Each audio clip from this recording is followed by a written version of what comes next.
Jungkook जब shower से बाहर निकला तब भी किम ऐसे ही पड़ा हुआ था। तो फिर जंगकुक उसके जूते और कपड़े निकालने लगा कि शायद उसे अनकंफर्टेबल लग रहा होगा।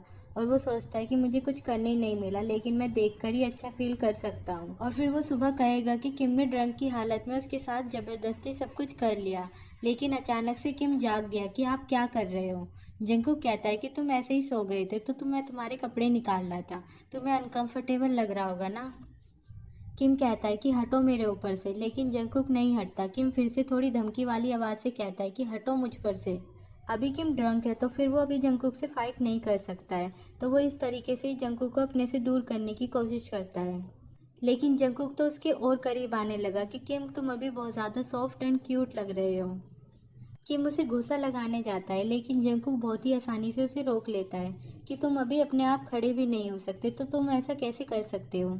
चलो अब ज़्यादा खुद पर जोर मत दो, बस मैं तो तुम्हें किस करना चाहता हूँ। और वो किम को ज़बरदस्ती सब जगह किस करने लगा। किम धमका तो रहा था, लेकिन जंगकुक पर उसका कोई भी असर नहीं हो रहा था।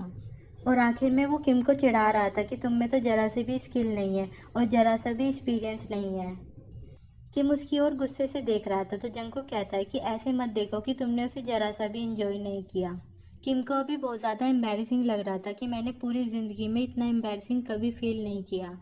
फिर अगले मॉर्निंग सूरज दादा निकले उससे पहले ही जंकूक उस होटल से निकल गया था, क्योंकि यहाँ पे रहना रिस्की था और वो अपने छोटे भाई को क्या एक्सप्लेन करेगा। वो अपने घर जाकर फिर से सो गया और उसे थोड़ी चिंता हो रही थी कि अगर बाद में वो इस बात का बदला लेने आया तो फिर मैं क्या करूँगा। नहीं, छोड़ो इस बात को, वो मुझे मार थोड़ी ना डालेगा। चलो मैं थोड़ा सा सो जाता हूँ। फिर सुबह जिमीना का कॉल आया कि किम ने मुझे बताया कि आप हमें होटल में छोड़ने आए थे। जंकूक पूछता है कि क्या तुम अभी भी होटल में ही हो। जिमीना कहता है हाँ, हम अभी भी होटल में ही हैं और मेरे सर में बहुत ज़्यादा दर्द हो रहा है। जंकूक उससे किम के बारे में पूछने वाला था, तभी वो किम की आवाज़ सुनता है। और जब किम को पता चला कि फ़ोन पर जंकूक है, तब जंकूक जोर की आवाज़ सुनता है फ़ोन पर। मतलब कि जंकूक को ऐसा लगा कि गुस्से के मारे किम ने कोई चीज़ तोड़ दी होगी। फिर दूसरे दिन जब वो कंपनी में आया तब उसने देखा कि किम बहुत ही जेंटली स्माइल देकर सबसे बातें कर रहा था। तो फिर वो थोड़ा सा सैड हो गया कि वो मेरी और इस तरह से क्यों नहीं रहता है, वो मुझसे इतना हेट क्यों करता है। फिर वो किम से कैजुअली कहता है कि किम मेरे साथ चलो। किम बहुत ही गुस्से से उसकी ओर देखता है, लेकिन चुपचाप उसके साथ चला जाता है। जंकूक तो जैसे कुछ भी ना हुआ हो वैसे काम के बारे में बातें करने लगता है, लेकिन उसने नोटिस किया कि किम उसे घूंसा लगाना चाहता है। तो फिर वो उस होटल वाली बात को याद करते हुए कहता है कि चलो उस बारे में कभी और दिन बात करते हैं।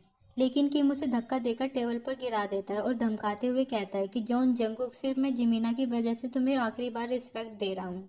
अगर फिर कभी तुमने मुझे परेशान किया तो फिर पूरी ज़िंदगी तुम्हें अपनी इस बात का रिग्रेट होगा। जंगकुक को भी गुस्सा आ गया था कि पूरी ज़िंदगी में मुझसे ऐसे किसी ने बात नहीं की। वो भले ही मुझे कितनी बार रिजेक्ट करे, लेकिन वो इस तरीके से मुझसे कभी भी बात नहीं कर सकता।